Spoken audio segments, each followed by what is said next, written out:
السلام علیکم. ډېر خلک تپوس کوي چې یاره مونږ کم سے کم د یوټیوب نه 50,000 روپۍ منتلي ګټو، د میاشتې راځي مونږ له نو څومره محنت پکار دی، څومره ویو پکار دي، څه څیزونه مونږ له پکار دي چې زموږ کم سے کم 50,000 چې کومه ارنینګ دی هغه د منتلي سټارټ شي. نو ټول نه مخکې تاسو ته تېر شی په دې ویډیو باندې زما راغلي 3,37,000 ویوز او په دې باندې $99 یعنې $100 وجه د میلاو شوي دي. نو که دا مونږ $99 280 کې ضرب ورکړو نو دا تاسو لیدلی شئ تقریبا 27,000 روپۍ جوړیږي. نو دا ویوز تاسو وکړه دا څومره دي 3 लाख نو کم سے کم چې دی تاسو له منتلی 5 लाख ویوز پکار دي چې تاسو 50,000 روپۍ د یوټیوب نه وګټئ. یعنې کم سے کم چې دی 5 लाख ویوز تاسو د میاشتې راځي په ټوټل ویډیوګانو باندې تاسو به د میاشتې 50,000 روپۍ د یوټیوب نه ګټلی شئ ښه په اسانۍ سره. اوس تاسو به وایئ چې یاره موږ به 5 लाख ویوز څنګه حاصلوو؟ نو دا بالکل اسان طریقه ده، په دې کې څه ګران نشتی. تاسو له څه کول پکار دي چې یو نوی چینل چې دی جوړ کړئ یا هغه زوړ چې کومه دی د هغه نه ښه ده که مونټایز نه وي نو نوی چینل جوړ کړه او په یو کټګري باندې کار وکړه، میکس اچار به نه جوړوئ.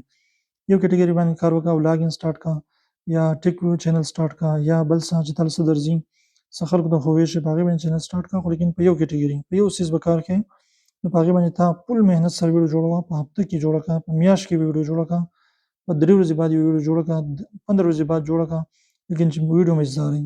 ویډیو مزدار مطلب څه دی چې د هغې نه ښکلی تمنیل جوړ کړه، تمنیل یې داسې مزدار چې د خلکو مخې ته څنګه راشي او سیده سړی په هغې باندې کلیک وکړي.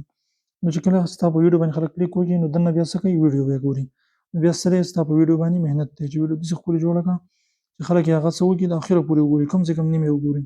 نو داسې که ته چې ویډیو جوړوې او ته 5-10 ویډیوګانې اپلوډ کړې چې په محنت سره نو یوټیوب څه کوي تا له یو چانس درکوي. یو چانس خامخا هر یو کس له یوټیوب ورکوي چې هغه یوه ویډیو له وایرل کړي، مطلب هغه د ډېرو خلکو مخې له راولي.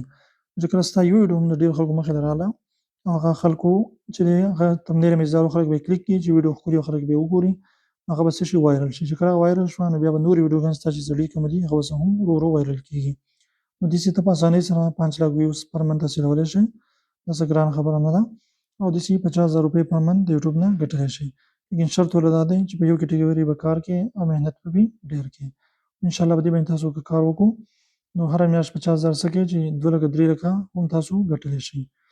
دلته اوس یو کس دی هغه په نرسرۍ کې کار کوي، نو په نرسرۍ د ماشومانو چې دی هغه څه کوي د هغې خیال ساتي، د هغو دغه کوي فیډر وغیره ورکوي، د هغوی حفاظت کوي، د هغې نه هغه ویډیوګانې کوي هغه اپلوډ کوي او په اولي 3 میاشتو کې د هغې چینل مونټایز شو او په اولي میاشت کې هغې له 2.5 لکه تقریبا 2 لکه روپۍ هغې له رالي.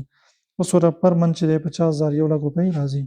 تاسو هم داسې د خپل جاب سره سره یوټیوب نه پر منت چې دی په لکاو روپۍ ګټلی شئ، لیکن شرط دا دی چې ستاسو کټګري هغه څه وي مزیداره وي.